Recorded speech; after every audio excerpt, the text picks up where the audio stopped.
ज्यादा तो नहीं डाल दिया मैंने। स्टफिंग अच्छी खासी भी है, बिना किसी को बताए दोस्तों में पाया जाता है ये वही चीज। इतना बना वीडियो बना सकते डस्टबिन में ठंडी बियर मिलती।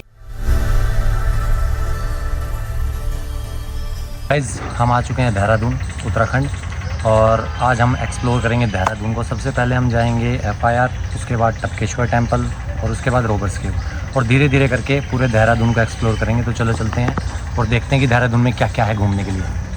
तो सबसे पहले हम निकल गए मार्केट में स्कूटी रेंट करने के लिए, क्योंकि कहीं भी आप जाओ किसी भी सिटी में उस जगह को एक्सप्लोर करने का बेस्ट वे है बाइक या स्कूटी रेंट करना, क्योंकि इससे डिस्टेंस भी ज़्यादा कवर कर सकते हैं और टाइम भी बचता है। तो हम पहुंच गए करण बाइक्स पर, जिस पर काफ़ी अलग अलग मॉडल्स की स्कूटी थी, काफ़ी कलर्स थे। हमें पसंद आई ये रेड वाली, तो हमने रेड अपनी शर्ट से मैच करते हुए रेड स्कूटी ले ली और हम निकल गए हेलमेट लगा के मार्केट से बाहर। तो चलते चलते हमें दिख गया उत्तराखंड लिखा हुआ ब्रिज पर। इससे पता लगता है कि हम उत्तराखंड में आ चुके हैं। और उसके बाद हम पहुंच गए पेट्रोल पंप पर। तेल डलवाना भी ज़रूरी है, काफ़ी दूर जाना है। तेल डलवाया और डलवाते टाइम ये लेडी चेक करने लगी, ये कहीं ज़्यादा तो नहीं डाल दिया मैंने। हम आ चुके हैं तिरुपति मद्रास डोसा पे, और ये कहते हैं कि यहाँ पे बेस्ट डोसा देते हैं ये मद्रास का। और हमने ऑर्डर किया है अनियन मसाला डोसा। हाँ, ये हमारी डोसे की प्लेट लगाई जा रही है, गर्मा गर्म डोसा। इन्होंने स्टफिंग अच्छी खासी भी है भरी हुई है। ये एक चटनी है, ये नारियल की चटनी है, सांभर है। तो ये ब्रेकफास्ट में आपको 100 रुपये में एक थाली इन्होंने दी हमें। तो अच्छा खासा ब्रेकफास्ट है 100 रुपये में, और अच्छा पेट भी भर देगा ये। तो आप ट्राई कर सकते हो सुबह सुबह। तो हम पहुंच गए FRI के गेट पर, जहां पर हमने कटवाई पर्ची, जो कि थी 55 रुपये की for 2 person and a vehicle. और उसके बाद हमने थमा दी पर्ची अपने मित्र को, ताकि हिसाब करने में काम आए। फिर हम चल पड़े मेन कैंपस की ओर, जो कि है मेन गेट से 500 से 600 मीटर की दूरी पर।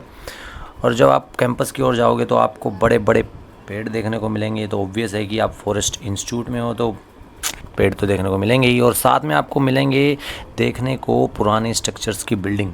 यहाँ पे काफ़ी ओल्ड स्ट्रक्चर की बिल्डिंग है। ये पूरा कैंपस 450 हेक्टेयर में फैला हुआ है और सिटी से पड़ता है लगभग 6 से 6.5 किलोमीटर दूर। यहाँ पे लाइब्रेरी भी है वन विभाग की। तो आप लाइब्रेरी में जाना चाहें, कुछ एक्सप्लोर करना चाहें, इसके बारे में डीप स्टडी करना चाहें, तो आप लाइब्रेरी को विज़िट कर सकते हैं, national forest library and information centre. ये वो बिल्डिंग है, FRI means forest research institute. तो आप देख सकते हो कि काफ़ी बड़ी बिल्डिंग है, काफ़ी बड़े बड़े ग्राउंड्स हैं, और यहाँ पे काफ़ी फिल्मों की शूटिंग हुई है। आपने काफ़ी फिल्मों में देखा, स्टूडेंट ऑफ द ईयर देखा है, और भी काफ़ी फिल्में हैं। तो अब हम अंदर चलते हैं और देखते हैं कि कैसा स्ट्रक्चर है बिल्डिंग का। पूरा एक्सप्लोर करेंगे अंदर से। इसमें म्यूज़ियम भी है, म्यूज़ियम भी देखेंगे। तो हम चल पड़े हैं बिल्डिंग के अंदर। बात करें थोड़े ज्ञान की, तो it was founded in 1878 as forest school of Dehradun, और उसके बाद इसका नाम चेंज करके 1884 में इम्पीरियल फॉरेस्ट स्कूल रख दिया गया। और फिर 1906 में फिर से ब्रिटिश के कुछ हुआ कि उन्होंने इसे री इस्टेब्लिश किया as imperial forest research institute. Well, अंग्रेज़ ही आ गए, तो अंग्रेज़ तो कब्जा करना चाहते ही थे सब चीज़ों पर। बात करें फिल्मों की, तो यहाँ पे बहुत सारी फिल्में शूट हुई हैं, जैसे कि रहना तेरे दिल में, पान Singh Tomar, student of the year 1, 2, यार, जीनियस, महर्षि, ऐसी डजन्स ऑफ फिल्में यहाँ पे शूट हुई हैं। जैसे आप देख सकते हो कि पूरा स्ट्रक्चर बिल्डिंग का आग से बना हुआ है। सारी बिल्डिंग में आग से है, और ग्रैंड्योर है बिल्डिंग। यहाँ पे काम चल रहा है, रेनोवेशन का काम हो रहा है यहाँ पे। बिल्डिंग काफ़ी पुरानी है, तो टाइम टू टाइम रेनोवेशन होता रहता है यहाँ पे। इधर भी चल रहा है, बाहर भी आपने देखा होगा, बाहर भी कुछ काम चल रहा था। तो कुछ काम चलता रहता है इस बिल्डिंग में। पेप्सी की फ्री की ऐड कर रहे हैं लोग। और ये देखो, ये FRI का बैक साइड है, और ये भी अच्छा है। यहाँ पे कैंटीन है खाने पीने के लिए, और टिकट काउंटर म्यूज़ियम का पीछे ही, इसके पीछे की साइड है। यहाँ से हम टिकट लेके म्यूज़ियम घूम रहे हैं। तब यहाँ से हम घूमे थे। तो बैक साइड पे हमें कुछ आम के पेड़ दिखे हैं, तो यहाँ से 1-2 कच्चे आम तोड़ लेते हैं।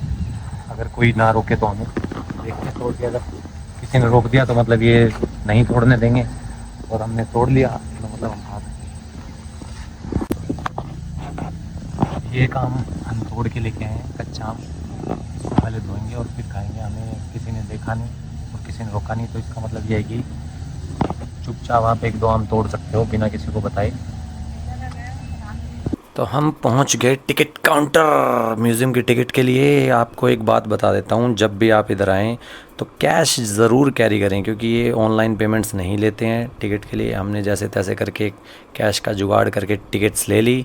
60 रुपये की एक टिकट है 5 म्यूज़ियम के लिए। और हम पहुंच गए पहले म्यूज़ियम में, जो कि है फॉरेस्ट पैथोलॉजी म्यूज़ियम। ये फॉरेस्ट से रिलेटेड यूनिवर्सिटी है, तो यहाँ पे हम पहले म्यूज़ियम में आए हैं, जिसमें से लकड़ रखे हुए हैं, तरह तरह की लकड़ियाँ हैं। जहाँ देखो घुमा दो भाई, जहाँ देखोगे वहाँ लकड़ियाँ ही लकड़ियाँ, हर तरह की लकड़ियाँ मिलेंगी आपको। काफ़ी लकड़ियाँ ही यहाँ पे पैक की हुई है, शीशे में लकड़ियाँ। ये देखो घास फूस है, लकड़ियाँ हैं। तो आपको सब जहाँ भी देखोगे आपको लकड़ पत्ते और सब म्यूज़ियम है इनका। लकड़ियों का म्यूज़ियम देख लो भाई। आ जाओ।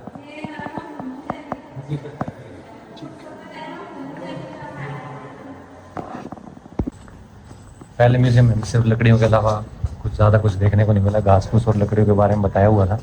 अब दूसरे म्यूज़ियम में देखते हैं कि हमें क्या मिलता है। जो विषय में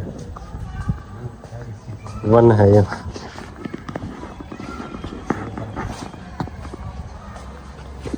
ये थोड़ा सा अलग म्यूज़ियम है।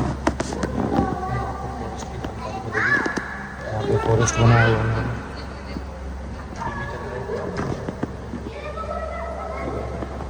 मैप भी है, तो आप देख सकते हो यहाँ पे ट्रॉपिकल रीजन और ये चीज़ों के बारे में टेम्परेचर। इस म्यूज़ियम में पुलिस वाला भी है। फॉरेस्ट ऑफिसर है ये फॉरेस्ट ऑफिसर को डराती और ये दिख रहा है। तो ये है सिल्वी कल्चर म्यूज़ियम, जिसमें पत्थरों के बारे में बताया गया है और पेड़ों को काटने के लिए इस्तेमाल किए जाने वाले औज़ार दिखाए गए हैं। उनके फल फूल के बारे में बताया गया है और किस तरीके से मैनेजमेंट की जाती है पहाड़ों पर। ये काफ़ी बड़ी बड़ी पेंटिंग्स लगी हुई हैं। सर्विस मैनेजमेंट के बारे में बताया गया है।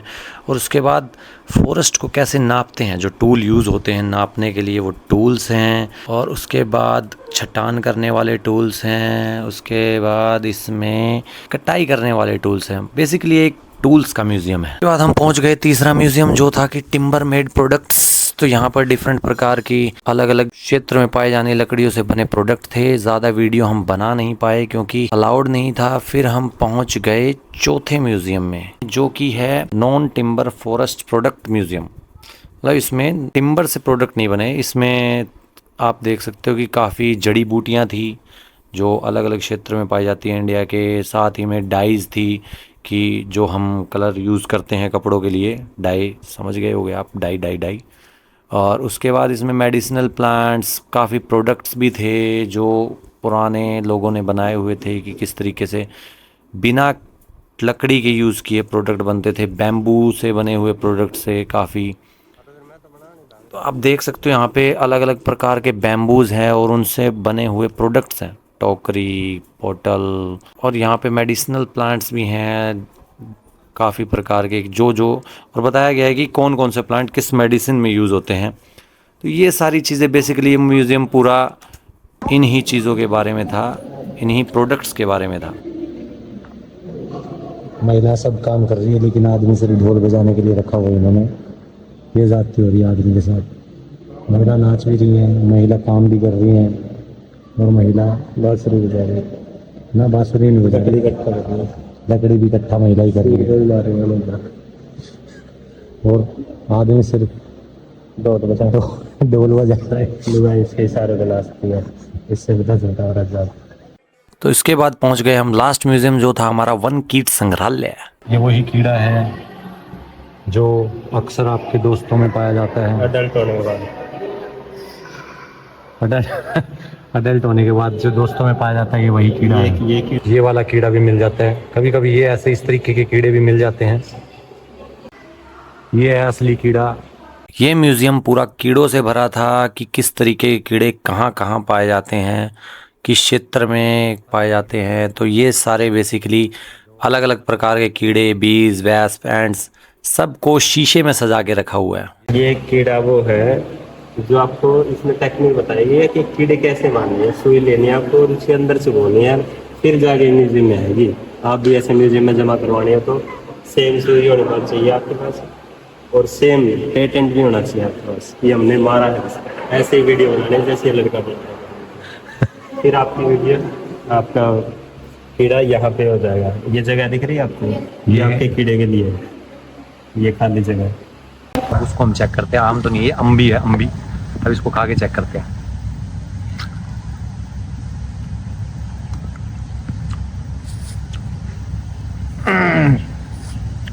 पहले अंगूर खट्टे होते थे, अब आम भी खट्टे होने लग गए। आम खट्टे ही होते हैं, ये तो बकचोदी करनी भी ज़रूरी है। बकचोदी करने के बाद हम निकल गए टपकेश्वर टेम्पल के लिए, जो कि पड़ता है FRI से 4 किलोमीटर दूर और देहरादून सिटी से पड़ता है लगभग 7 साढ़े 7 किलोमीटर के अराउंड। तो हम पहुंच गए टपकेश्वर टेम्पल। तो गाइस हम आ चुके हैं टपकेश्वर टेम्पल। देहरादून में है ये भी और ज़्यादा दूर नहीं है। बात करें टेम्पल की तो टपकेश्वर टेम्पल माना जाता है ये 6000 साल पुराना है और जो यहाँ पे गुफाएं हैं वो नेचुरल है और उन्हीं से पानी टपकता रहता है और वहाँ पे शिवलिंग बना हुआ है। यहाँ पे हनुमान जी की बहुत बड़ी मूर्ति है और यहाँ पे एक अच्छी खासी लंबी लाइन लगती है। हम भी लाइन में लग गए और इंतज़ार करने लगे अपनी बारी का। फोटो खींचना मना है, वीडियो बना सकते इधर। कहते हैं कि द्रोणाचार्य जो कि पांडव और कौरवों के गुरु थे, वो महाभारत के टाइम पर इसी केव में रहते थे, मतलब यहाँ रहा करते थे वो अपनी बीवी बच्चों के साथ। ये काफ़ी आप देख सकते हो कि नेचुरल केव है, उबड़ खाबड़ है। तो यहाँ हम अंदर पहुँच गए, हमने दर्शन किए और दूध वूध चढ़ा के हम आगे चल पड़े। तो बाहर जाके देखा बच्चे नहा रहे थे, लोग सेल्फी वेल्फी ले रहे थे, मज़ा कर रहे थे पानी का। इसके बाद हम पहुंच गए बजरंग बली के दर्शन करने के लिए। जय बाबा की। तो जय बाबा की बोल के मंदिर में करके दर्शन हम निकल गए रोबर्स केव यानी कि गूचू पानी, जो कि यहाँ से पड़ता है लगभग 6.5 से 7 किलोमीटर के अराउंड। रास्ते में हमें दिख गई लीची, तो हमने सोचा देहरादून आए तो लीची खानी बनती है। हमने खाई लीची और फिर जा पहुँचे रोबर्स केव। तो ये हम पहुंच गए हैं रोबर्स केव। तो हमने लीची तो खा ली, अब सोचा कि रोबर्स केव में देखा जाए क्या चीज़ है रोबर्स केव। यहाँ पे काफ़ी भीड़ थी। चप्पलों को हमने अपनी स्कूटी में डाला क्योंकि यहाँ पे चप्पल या तो आप बाहर से ख़रीद सकते हो, 10-20 रुपए में आपको मिल जाएगी, क्योंकि आप अंदर अपने शूज़ या चप्पल लेके नहीं जा सकते हो। यहाँ लिखा था नो पेट्स अलाउड, लेकिन जो लड़के लड़कियों के द्वारा लाए गए हैं किसी ट्रिप पर, तो उनका क्या, उन्हें हम क्या कहेंगे। सोचने वाली बात है ब्रो।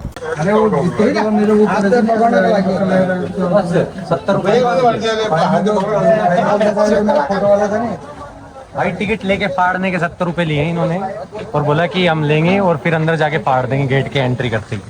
तो इस बात के इन्होंने 70 रुपए लिए, मतलब 70 रुपए डस्टबिन में।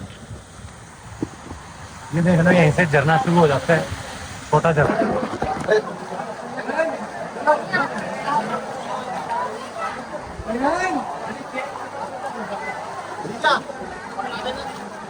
फोटो सेशन बहुत जरूरी हो गया।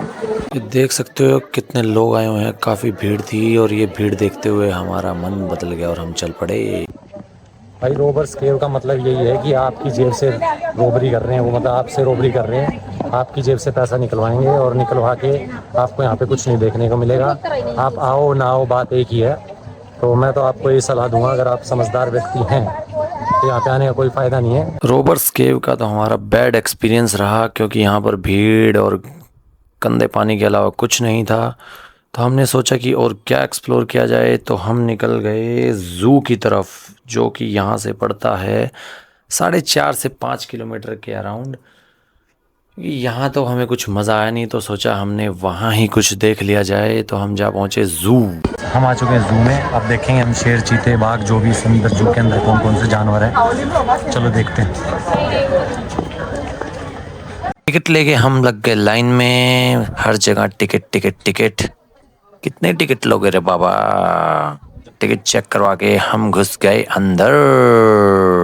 बहुत सारे जानवर दूसरे जानवरों को देखने आए हैं। आप देख सकते हो कितने सारे जानवर खुले भी घूम रहे हैं, और जो अब असली जानवर है वो तो खुले घूम रहे हैं। पैरट, रोज रिंग पैरट, क्योंकि रोज रिंग पैरट इनका नाम इसलिए है क्योंकि इनके अंदर रिंग डला हुआ है नेक में। ये नेक में रिंग है इनके, इसलिए ये रोज रिंग पैरट है। ये यहाँ से उड़ के यहाँ पे आए हैं। आ जाओ।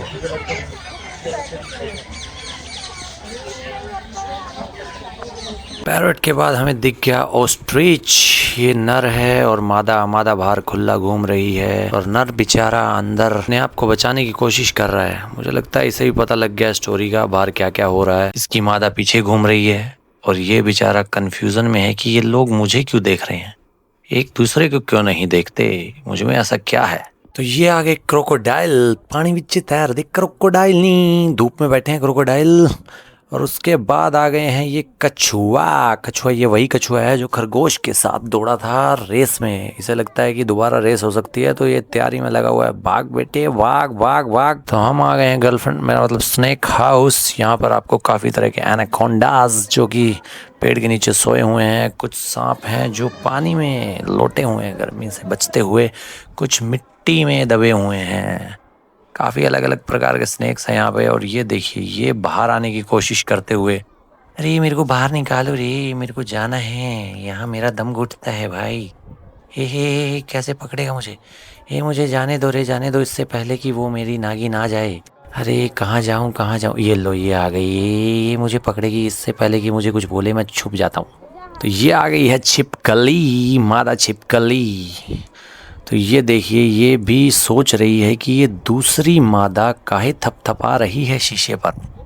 अरे मैं भी मादा हूँ, दुख समझ मेरा, अपने नर को सता, मुझे क्यों सता रही है। तो इसके बाद हम पहुंच गए एक्वेटिक वर्ल्ड, यानी कि मछलियों की दुनिया। यहाँ पर काफ़ी तरह की मछलियाँ हैं। ये देखिए कितने सुनहरे रंग की मछलियाँ हैं बड़ी बड़ी एंट्री गेट पर। ये काली और साथ में सुनहरा मिक्सचर हाइब्रिड लग रही है ये तो, हाइब्रिड मछली। और उसके बाद ये आ गई आपकी एलिगेटर गार बोलते हैं भाई इसको, वैसे लंबी चोंच वाली फिश। और ये है छोटी छोटी, पता नहीं, बाहर निकालने की कोशिश करता हुआ मैं, बट नहीं आ रही। ये है बेबीज, छोटी छोटी अल्पिनो लोच फिश, अल्पिनो लोच। और उसके बाद आ गई सिल्वर डॉलर फिश, कितने सुनहरी। उसके बाद आ गई आपकी डिसेंट शार्क, वह नाम भी नहीं बोला जा रहा, मतलब शार्क की कोई प्रजाति है ये। उसके बाद आपकी ये जो गोल्डन फिश जैसी है ये है ब्लड पैरेट सिलचिल्ड। फिर आ गई आपकी अरापाइमा।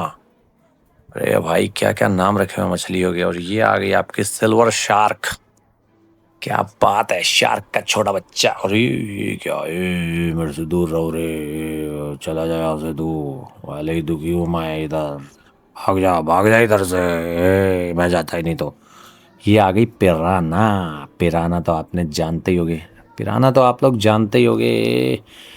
पिराना काफ़ी सारे लोग डरते हैं, ये आपस में बात कर रहे हैं कब कोई अंदर हाथ डाले और हम उसे काट खाएं, जैसे हमारे बारे में फिल्मों में दिखाया जाता है। फिर आ गई आपकी प्लैटिनम एंजल जैसी लग रही है फिश, अच्छी है, खाने का मन कर रहा है। लेकिन इतनी सारी मछलियां देखने के बाद हमें भी पानी की तलब लगाई, सोचा हम भी जल परा बन जाएं। इसके बाद हमें दिख गया ये कैक्टस गार्डन। वाल जिंदगी में पहले ही बहुत काटे हैं, हम इससे दूर रहेंगे। उसके बाद हम चल पड़े बाघ को देखने। बाघ लाइव कभी देखा नहीं है बाघ को, तो यहाँ पर पहुंचे तो देखा कि पहले से ही काफ़ी भीड़ थी और यह बाघ घूम रहा था बेचारा इन लोगों से परेशान। ये सोच रहा है साला एक बार मौका मिल जाए इन सबको खा जाऊंगा। ये देखिए कैसे देख रहा है बाघ, ये ससुर के लोगों, तुम्हारे तो एक बार मुझे बाहर आने दो, फिर तुम्हें बताता हूँ सालों। फिर तुम मेरे साथ सेल्फी लेना। सारा जू घूमने के बाद हम पहुंच गए हमारे देसी पहलवान से मिलने, जो कि है छोटा भीम, जग्गू और राजू। ये देखो, ये कूदता फांदा बच्चा, बजा दो चुटकी। और फिर उसके बाद पहुंच गए हम इस तस्वीर के पास, जिसमें साफ साफ दर्शाया गया है कि बंदर से इंसान बना है। इंसान बनते बनते वो कपड़ा पहनना भूल गया और कंप्यूटर चलाने लगा। जू पूरा देख लिया है। अंदर जाके थोड़ा सा तो कन्फ्यूज़न हुआ था कि इतने सारे जानवरों में असली जानवर कौन से हैं, क्योंकि इंसानी रूपी जानवर भी बहुत घूम रहे थे, जो अलग अलग शेप के, अलग अलग आकार के थे। बहुत सारे जानवर देखने के बाद हमने सोचा कि कुछ और देख लिया जाए। हमारे पास टाइम भी था तो हम निकल गए बुद्धा टेम्पल, जो कि यहाँ से है लगभग 20 किलोमीटर दूर, देहरादून के अपोजिट साइड में। हम पहुँच गए हैं बुद्धा टेम्पल। यहाँ पर आप देख सकते हो काफ़ी खूबसूरत नज़ारा है। और उसके बाद हमने कटवाई टिकट। जल्दी आ। आजा भाई। तो हमने यहाँ पे 3 रुपए में शूज़ जमा किए हैं इन्होंने। 3 और 3 6 रुपये लगते हैं यहाँ पे। तो ये बढ़िया अच्छी चीज़ है कि 3 रुपए में एक जोड़ी जूते जमा कर दो। पहले ये देखिए, ये इधर एक स्टैचू था जो हमें कह रहा था कि हमें उस तरफ जाना है। ओके ठीक है बाबा, हम समझ गए आपकी बात, पहले इधर देख लेते हैं फिर उधर जाएंगे। हम पहुंच गए बुद्धा जी के टेम्पल में। यहाँ पर काफ़ी कहानियाँ थी, दीवारों पर पूरी कहानी दर्शाई गई है बुद्धा जी की, और काफ़ी खूबसूरत है अंदर से बुद्धा टेम्पल, तो आप देख सकते हो। उसके बाद हम पहुंच गए फर्स्ट फ्लोर पर। यहाँ पे कुछ लेडीज़ ऑफरिंग कर रही थी, तो हमने भी एक बार देखा, और देखने के बाद हम वापस घूमकर बाहर आ गए। और बाहर ये था धर्म चक्र, तो सब इसको घुमा रहे थे, तो मैंने भी सोचा क्यों ना मैं भी घुमा लूँ, सब बच्चे घुमा रहे हैं, तो हमने भी एक बार घुमाकर आ गए। और उसके बाद हम चल पड़े बुद्धा स्टैचू की तरफ, जो कि इस टेम्पल के लेफ़्ट साइड में है। और यहाँ पर पहुँचने के बाद हम ये देखिए बकैती करते हुए, कि और कोई काम था नहीं तो हमने सोचा यही कर लेते हैं। इससे क्या होता है कि थोड़ा स्ट्रेस रिलीव होता है और मज़ा आता है। मज़ा ज़्यादा आता है, स्ट्रेस तो वैसे भी क्या ही कम होगा। और ये देखिए, ये है बुद्धा जी का स्टैचू। जय बुद्धा बाबा की जय हो। बुद्धा बाबा की जय करने के बाद हम चल पड़े अपनी स्कूटी पर घर की ओर। घर की ओर प्रस्थान हमने कर लिया है। हमने सोचा अब घर चला जाए, काफ़ी कुछ देख लिया है। यही सब चीज़ें थी देहरादून में, जो मेन अट्रैक्शन है टूरिस्ट का। और थैंक यू विजिट अगेन देखने के बाद हम पहुंचे रात्रि में अंग्रेजी शराब की दुकान पे। यहाँ पर महा ठंडी बियर मिलती है, ये हमें कुछ डिफरेंट लगा। इसी के साथ शुभ रात्रि, बाय बाय।